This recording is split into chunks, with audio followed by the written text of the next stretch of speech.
चीन आई काल्हि आश्चर्यचकित करय वाला प्रयोग सब कऽ रहल अछि।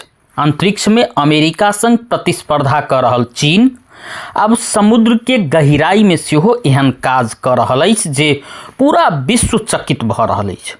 वास्तव में चीन साउथ चाइना सीमा में 6560 फीट नीचा डीप सी स्टेशन निर्माण कर रहल अछि।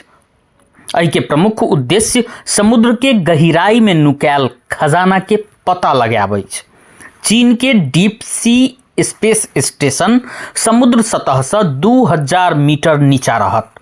एहि में 6 गोटे वैज्ञानिक 1 महीना धरि संगे काज करता।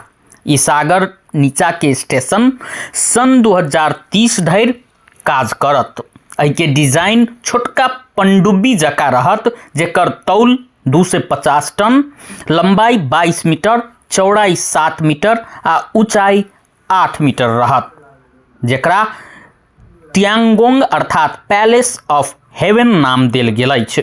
चीन के अनुसार एहि के उद्देश्य समुद्र के गहराई में अनुसंधान करब आ समुद्र में रहल प्राकृतिक स्रोत के खोजी करब रहल अछि। वैज्ञानिक सभक अनुसार चीन गहीर समुद्र में रहल गरम आ ठंडा पानी में अनुसंधान कैल जा सकैत अछि, किया तऽ ओहि स्थान में मीथेन से प्रचुर मात्रा में हाइड्रोथर्मल वेंट सब रहैत अछि। ई वेंट सब में मीथेन हाइड्रेट्स अर्थात ज्वलनशील बर्फ के बड़का भंडार रहल अछि, जे ऊर्जा के बड़का स्रोत भऽ सकैत अछि। दोसर, एहिठाम भूकंप जेहन गतिविधि के अनुसंधान सेहो कैल जा सकैत अछि।